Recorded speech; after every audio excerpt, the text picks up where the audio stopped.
Shalom a todos. Reino o Senhor para sempre. Como eu pus na descrição embaixo que a apostasia. A grande realidade é que esse é um assunto que todos os cristãos deveriam saber, todos. Deveria ter um controle total sobre esse assunto. Mas a triste realidade, eu que lhe garanto, que muito mais do que a metade, muito exageradamente maior, nem tem nem ideia do que é isso. A Bíblia fala sobre apostasia. Quando Paulo escreve em Tessalonicenses, dizendo o seguinte: ninguém, de modo nenhum, vos engane, porque isto não acontecerá, o arrebatamento da igreja, a vinda do Messias não acontecerá sem que primeiro apareça a apostasia. Paulo lhe dá um marco para que nós podemos ancorar a nossa visão referente à vinda do Messias. Ele diz que aconteceria um evento que marcaria a vinda do Messias, que seria a apostasia. Ele diz isso, que isso é um evento muito importante e tem que ser muito perceptível. Aliás, ele diz que vai ser perceptível. Ele fala, olha, observe bem, quando a igreja estiver próxima a ser levada, aparecerá a apostasia. Só que o engraçado disso tudo é que todas as vezes em que a Bíblia fala sobre apostasia não é algo que vai... Paulo ele fala aqui, e a impressão que, se nós fôssemos ler esse texto em um texto isolado, entenderíamos que seria um evento novo, alguma coisa que sem precedente. Olha, aparecerá a apostasia. Ah, sim. Só que, na verdade, Jeremias, no capítulo 8, ele fala também sobre a apostasia. Mas aí a pergunta, mas como é que Paulo disse que aparecerá se no tempo de Jeremias também apareceu? Observe uma coisa. A apostasia que Paulo está falando aqui, eu vou já explicar para vocês em que a apostasia está ligada. A apostasia, ela não vai surgir no mundo. É a primeira coisa.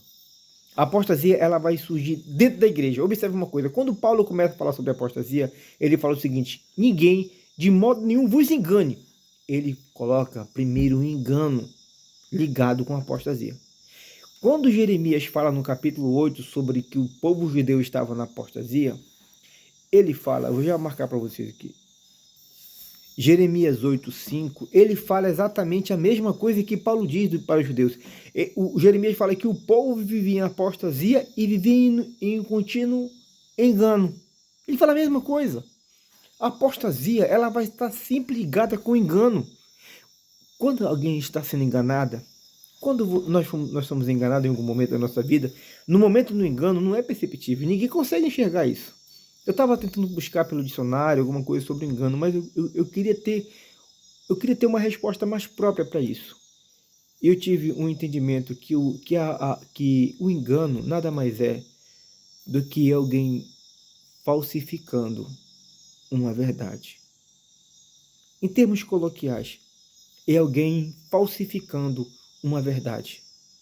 É como se fosse uma nota de R$100. O engano, ele sempre vai parecer com o verdadeiro. É isso, a apostasia, ela vai parecer com o verdadeiro. É aí que surge o engano. Quando o Senhor Deus ele é tentado em Mateus 4, observe isso. Olhe como a apostasia ela vem. Quando o Senhor foi tentado em Mateus 4, o diabo ele leva Cristo e ele faz o seguinte.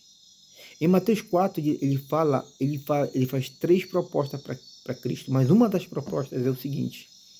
Ele fala, olha, lança-te daqui para baixo, porque está escrito. Senhor Jesus, está escrito na tua palavra. Ele pega a própria palavra para tentar enganar Cristo, porque ele queria enganar Cristo. E ele engana usando a palavra. Ele mostra o livro o que está escrito lá em Salmo 91, versículo 11, ele fala, olha, ele pega o texto completo, ele lê o texto na íntegra para Cristo.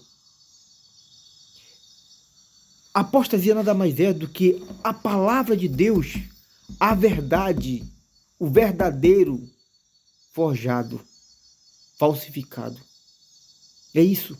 Ele pega a Bíblia para enganar Cristo, para tentar enganar Cristo. Em termos coloquiais, se ele usou a palavra para tentar enganar Deus, você acha o que ele usaria hoje? Uma prostituta?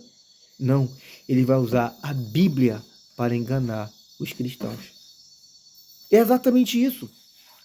Quando o Senhor pergunta para Eva, Eva, quem te fez comer o fruto? Ele diz, a serpente Me enganou, a serpente me enganou. Mas quando você lê a história, a narrativa da serpente com Eva, para começar, quando a serpente conversa, não é um bicho feio. Para iniciar, não é, gente. Porque, amados, observe uma coisa. Quando Cristo fala, aquele que não comer minha carne, não beber meu sangue, não é digno de entrar de ser meu discípulo. Alguém pode pensar, poxa vida, como assim comer carne, beber sangue? Se nós vamos ler isso literalmente, nós vamos dar um nó na cabeça. Mas na verdade, Cristo não está falando da carne nem do sangue dele. Não é. Quando ele, não carne fisicamente, enfim, vocês estão me entendendo o que eu quero falar. Então, quando a Bíblia fala ali que é uma serpente e tudo mais, como é que um bicho vai conversar com uma mulher e vai enganar? Não vai. Na verdade, o diabo, ele estava muito bonito. Ele estava muito agradável de se ver. Porque, na verdade, o diabo, ele tem esse poder de se transformar. Ele consegue se tornar agradável visivelmente. E quando ele começa a falar, ele usa a palavra de Deus. Ele fala assim, não é essa a palavra de Deus, não foi assim que Deus falou. É isso que ele faz. O diabo, ele usou a palavra dele, ele pegou a palavra de Deus e distorceu um pouquinho para tentar enganar Eva. Porque é isso que o maligno sabe fazer. A apostasia, ela tem algumas faces. Mas uma das faces da apostasia é essa, é usar a Bíblia para enganar os cristãos. Mas observe uma coisa. Quando o Senhor Deus ele fala em Mateus 24, sobre o fim dos tempos, e os discípulos perguntam, dá-nos um sinal da tua vinda, ele responde, cuidado, que ninguém vos engane, porque muitos verão o meu nome. Amados, a apostasia é um evento que teria que ser controle de todos os cristãos.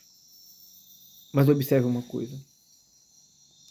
Existe um pecado que está levando e vai levar a maioria dos cristãos para o inferno,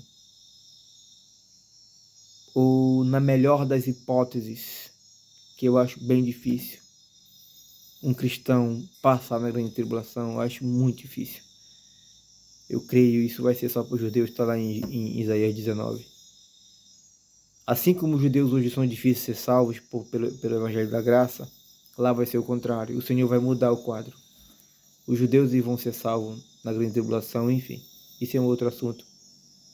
Mas quando eu falo que o engano hoje é muito grande dentro da igreja, é muito gigantesco, irmãos. Os irmãos não têm a dimensão do engano que acontece dentro da igreja. E um dos pecados que vai levar muitos cristãos para o inferno, a imoralidade sexual é algo muito grande, muito grande. Mas existe um pecado ainda que vai lançar muitos cristãos na grande tribulação. Eu vou explicar para vocês qual é. Quando a Bíblia fala no livro de Samuel que o Senhor enviou o profeta Samuel para repreender o sumo sacerdote Eli, esse é um pecado muito grave. A Bíblia fala que os filhos de Eli, eles eram Belial, filhos de Belial. Eles levavam as mulheres para se prostituir dentro do templo. Eles faziam esse pecado. O sumo sacerdote Eli, ele não fazia isso. O sumo sacerdote Eli não pegava o sacrifício e roubava para si. O sumo sacerdote não fazia isso. O pecado do sumo sacerdote foi ser cúmplice. E o certo era não só chamar a atenção dos filhos. Não, o certo era tirar os filhos do cargo. Era isso que era para ser feito. Mas ele não fez. Porque ele pensou consigo, se eu tirar meus filhos, os levitas, eles não tinham terra, eles não tinham nada. Eles só viviam para a obra de Deus. Então, se esses caras fossem embora, eles iam passar fome e necessidade, porque eles não tinham nada, eles não aprenderam nada sobre agricultura, eles não tinham terra, eles não tinham nada. E se eles tirassem os filhos, iam passar necessidade. A repreensão de Deus é que ele fosse expulso e fosse deixado de estar servindo ao Senhor dentro do templo. E não foi isso que ele fez. Ele foi cúmplice do pecado dos seus filhos. E a Bíblia fala em Efésios 5,11: e não sejais cúmplices nas obras infrutíferas das trevas. Ser cúmplice não é aquele que pratica. Esse é um pecado que vai levar muitos cristãos para o inferno. Eu lhe garanto isso. A Bíblia fala no livro de Apocalipse 8,4, o Senhor fala o seguinte: sai do meio dela, meu povo. O Senhor Deus, ele pega e faz algo seleto. O meu povo, olha, tu é meu povo. Eu quero que tu saia do meio deles. Saia do meio deles.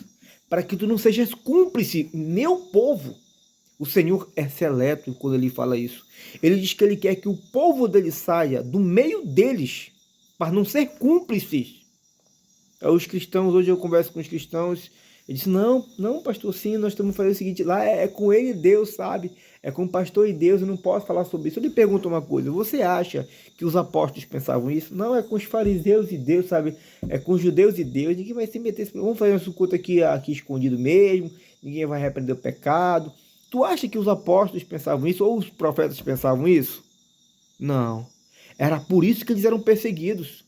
Por que você acha que hoje não existe mais a perseguição entre os cristãos? É justamente por causa disso. Porque os cristãos eles não têm mais a coragem, eles não querem mais ser incomodados. Eu não quero constranger. Nós não podemos constranger ninguém, sabe? Nós somos um povo muito intelectual e estamos sendo um povo muito evolutivo, somos um cristão muito moderno. Eu lhe pergunto uma coisa, será que isso realmente é o evangelho? Porque o verdadeiro evangelho, ele traz perseguição. Se você tiver a chance de conversar comigo, eu vou lhe passar algumas perseguições que eu tenho passado por causa do genuíno evangelho. Aí eu lhe pergunto uma coisa. Será que o verdadeiro evangelho, ele traz a marca de Cristo? Porque Paulo fala na igreja de Coríntios, eu quero ler esse texto que eu acho muito interessante. Em Coríntios, no capítulo 2, no versículo 11, você lê em casa, no versículo 11 diz o seguinte, você lê quando você tiver um tempo. Segundo Coríntios 11, ele fala no versículo 3, mas eu temo que assim como a serpente enganou a Eva. Olha só, assim como a serpente enganou a Eva, a serpente também engana a igreja. Ele fala isso, isso é que eu tenho medo. Porque vindo alguém pregar um outro Jesus, e esse Jesus está maiúsculo. Ele diz que Paulo fala que vão pregar um outro Jesus, um outro evangelho, um outro espírito. Ele fala o seguinte, e esse outro Jesus, esse outro evangelho, esse outro espírito, vocês vão aceitar de coração. Vocês vão ter prazer de ouvir ele. O evangelho hoje é prazeroso de se ouvir. O evangelho que é pregado hoje, você tem prazer de ouvir ele. Deus vai te fazer muito grande. O Senhor Deus exaltou Abraão. Sabe, existe uma lista de falsos profetas no Brasil muito grande. Os pastores estão pregando sobre dinheiro. Pastores que estão ficando ricos à custa da igreja. Se você quiser ter um carro muito bom, uma vida muito boa, que você trabalhe, que você estude. Mas que não você venha pegar o pobre do cristão e descoirar os cristãos, oprimindo a igreja, fazendo comércio da igreja, o que a Bíblia fala no livro de 2 Pedro, no capítulo 2, que eles farão comércio da igreja, está lá. E como pode os cristãos não perceberem isso? A apostasia, ela está sendo pregada dentro da igreja. Ninguém vai para a igreja para querer ir para o inferno. Os cristãos hoje estão pregando o evangelho light, um evangelho que não tem peso, que não tem perseguição. Você pode assistir um futebolzinho, um filme, você pode, não tem pecado nenhum. Mas a Bíblia fala que aquele que ama o mundo e as coisas que no mundo há, seja o que for, constitui-se inimigo de Deus. Se você for perguntar de qualquer pessoa no mundo, você é inimigo de Deus? A resposta de cada um vai ser, não, eu inimigo de Deus, não, eu amo muito Deus, sabe? Eu oro quando eu vou para o meu trabalho, eu agradeço a Deus, mas a Bíblia diz que é inimigo dele. E ponto final. É inimigo de Deus. Aquele que ama o mundo e as coisas que no mundo há, constitui-se inimigo de Deus. Mas se você perguntar de toda a população, todos vão dizer que são amigos de Deus. Bonito. Mas na verdade não é. Eles são inimigos da cruz. Porque eles amam o mundo e as coisas que no mundo há. E a Bíblia fala, essa é a característica do verdadeiro evangelho. O falso evangelho, ele te mostra um caminho mais tranquilo, mais suave. Você não precisa ser tão duro. Só basta você dizer que você serve ao Senhor e não precisa você repreender o pecado. Isso era coisa do passado.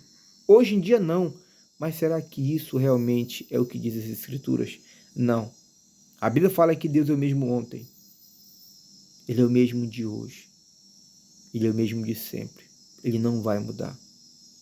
O evangelho que era pregado entre os discípulos é o mesmo evangelho que tem que ser pregado hoje. Mas as igrejas, os cristãos estão sendo cúmplices, assim como o sumo sacerdote ali. Eles estão sendo cúmplices. Aquilo era um nível de apostasia. Ele foi cúmplice do pecado dos filhos. Os cristãos são cúmplices do pecado dos pastores. Os pastores são cúmplices do pecado dos seus vice-presidentes e assim por diante. Os pastores cometem adultério. Não, tu prega muito bem. Tu consegue muitas almas, tu é um ganhador. Vamos te mudar de campo. E nesse outro campo lá, ninguém vai saber que tu cometeu adultério, nem falar para tua esposa. Que vai ser tudo normal. Mas a Bíblia fala que aquele que confessa e deixa alcança a misericórdia. Os cristãos acham que se ele cometer adultério contra a esposa dele, ele só confessa para Deus, o pastor, está tudo certo. É mentira do diabo. Isso é mentira. Onde você prova isso? A Bíblia fala, quando você for levar a tua oferta ao altar, e lembrar que tem alguma coisa com o teu irmão, vá primeiro com o teu irmão se consertar. As pessoas pensam, é dinheiro quando eu for levar dinheiro. Amados, sacrifício é cordeiro. Quando você for levar o teu cordeiro diante do Senhor, e lembrar que tu tem alguma coisa com o teu irmão, o sacrifício de Cristo, para você fazer o sacrifício de Cristo ser válido, você tem que primeiro se consertar com o seu irmão, para depois o teu sacrifício vai ser aceito. Ele não está falando sobre dinheiro. Isso nunca falou sobre dinheiro. Ele está falando sobre o sacrifício. Quando tu levar o teu sacrifício, a tua oferta de sacrifício. É isso que a Bíblia fala. Não está falando sobre dinheiro. Aí os cristãos acham, me perdoe, Senhor, Senhor, o teu sacrifício me lava com o teu sangue aqui, vai estar tudo certo. Não vai ser lavado, não. Porque existe um protocolo, e o protocolo é esse, que você se conserte primeiro com seu irmão. Se você cometeu adultério com sua esposa, confesse para ela tudo. Foi contra ela que você pecou. Confessar para Deus, é o mamão com açúcar, é muito simples confessar para Deus. Confessar para o meu pastor que é meu amigo, ainda é mais simples ainda. Confessar para Deus, todos confessam para Deus. Eu quero ver você confessar para ela, para sua esposa, para o seu esposo. É isso que você tem que fazer. Se você cometeu adultério, se você ficar escondendo o seu pecado, você vai perder o arrebatamento e você vai ser empurrado na grande tribulação. Pastor, mas esse evangelho é muito pesado. Pois é esse que é o evangelho. A Bíblia fala que aquele que é santo, santifique-se mais ainda. Mas os cristãos não. Se você é santo, mantenha o padrão. Mantenha o padrão que já está ótimo. Não é isso que a Bíblia fala. A Bíblia fala que aquele que é santo, santifique-se mais ainda. Os cristãos não têm vivido isso. Esse texto não tem que caducar, porque isso aqui já é um tempo muito, nós estamos num tempo muito moderno. Esse texto aqui tem que deixar um pouco de lado. Bora mudar um pouco ele. O evangelho não pode ser mudado. E outra coisa, a Bíblia fala, o apóstolo João também diz, e Tiago também fala. João fala o seguinte, o texto fala o seguinte, sobre a santificação. Sede santo em toda a vossa maneira de viver. Esse toda não quer dizer um quarto, um quinto, 98%. Ele quer dizer 100%. Sede santo em toda a vossa maneira de viver. Os cristãos estão vivendo uma vida depravada. Os cristãos veem pornografia hoje, eles passam 2, 3 semanas. Senhor, me desculpa, me perdoa. E voltam de novo a ver pornografia. Você nunca foi livre. Você é escravo do diabo. O cristão que não consegue largar a pornografia é porque ele ainda pertence ao diabo. Sem sombra de dúvida. Sem sombra de dúvida. Porque a Bíblia fala, os cristãos pegam o texto lá que João fala, no capítulo, na segunda carta de João, que fala o seguinte, aquele que diz que não tem pecado, faz da cruz mentirosa e a verdade não está nele. Senhor, podemos pecar, mas a Bíblia também disse, o mesmo escritor, na mesma carta, uma folha na frente, diz o seguinte, que aquele que pratica o pecado pertence ao diabo. Pertence ao diabo. E lá na frente ele conclui, aquele que é nascido de Deus vence o pecado. Ponto final. A prática do pecado é uma coisa. Você cometer falhas é outra coisa. Falhas é outra coisa. Cometer prática de pecado, não. Um exercício que você pratica, um atleta, ele pratica aquele ali.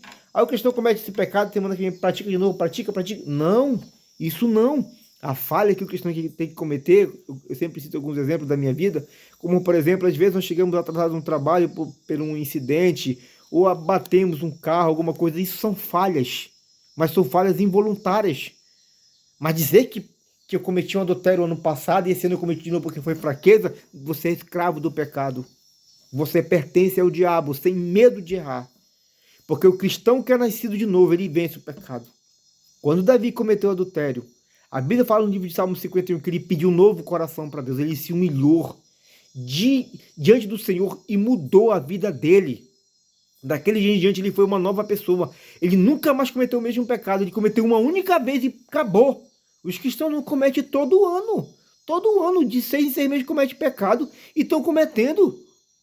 Existe uma diferença entre o arrependimento e o remorso. Quando Judas, eu não estou fugindo do assunto, eu quero mostrar para vocês o verdadeiro evangelho. Porque o falso evangelho é a apostasia. É a verdade sendo falsificada. O verdadeiro evangelho fala sobre o arrependimento. O arrependimento não é simplesmente um choro. Não é simplesmente você ter uma consciência de culpa. Porque qualquer um. Você acha que quando o camarada mata alguém, em algum momento ele não chora? Ele chora. Aquilo é arrependimento? Nem sempre. Quando Judas ele viu Cristo sendo açoitado, no livro de Mateus, se não me falha a memória, 27, quando ele fala que ele viu Cristo sendo açoitado, a Bíblia fala que ele, tocado de remorso, devolveu as moedas. Ele foi tocado de remorso. Remorso é diferente de arrependimento. É isso mesmo. No livro de Mateus 27. O remorso é só uma consciência de culpa. O arrependimento não. O arrependimento você toma atitude de um novo caminho, ser uma nova criatura, um novo nascimento. Se Judas aqui tivesse se arrependido, de fato estava escrito, e Judas se arrependeu, mas no original não diz isso. No original fala que ele sentiu tocado de remorso. Os cristãos hoje estão tocados de remorso e eles acham que isso é arrependimento. Ah, sabe, eu cometi um pecado assim, pastor, e começa a chorar e acho que isso é arrependimento. Não é. O arrependimento é quando você toma uma nova direção. É um novo nascimento. As coisas velhas se passaram, eis que tudo se fez novo. Você é um novo nascido em Cristo. Você confessou e deixou, e abandonou, e nunca mais praticou. E os cristãos não. Eles cometem hoje, semana que vem cometem de novo, e assim por diante. O falso evangelho, ele está distribuído a todo gosto. Tem evangelho para tudo quanto é gosto. O verdadeiro evangelho não. Você toma a atitude de ter um novo encontro com o Senhor, um novo nascimento e uma nova caminhada. Eis que tudo se fez novo. E você não pratica mais. Você é uma nova criatura. As coisas velhas se passaram, eis que tudo se fez novo. Então, muito cuidado. São pecados que vão lançar milhões de cristãos no inferno. A complacência, ser cúmplice do pecado dos outros, facilitando o evangelho da prosperidade, que é um evangelho muito estragado. Um evangelho que te faz ter uma vida muito boa, que você pode viver uma vida maravilhosa aqui na Terra, sem perseguições. Você não pode incomodar ninguém, sabe? Você tem que ser ético. Você tem que ser ético, sabe? Você tem que ter ética. Será que Jesus teve ética? Quando os discípulos falaram o seguinte, Senhor, eles estão abandonando, Senhor, eles estão indo embora. O Senhor fala o seguinte, você não quer ir com ele? Você também não quer ir com ele? Alguém podia falar, mas Jesus, a gente só está querendo te ajudar.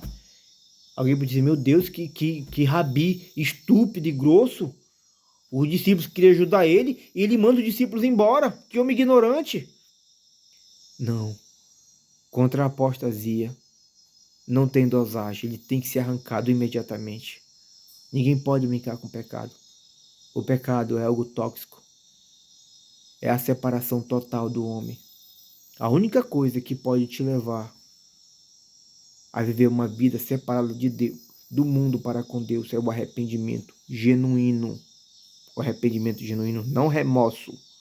Remorso não, arrependimento. Amém? Shalom, que Deus abençoe no poderoso nome de Jesus.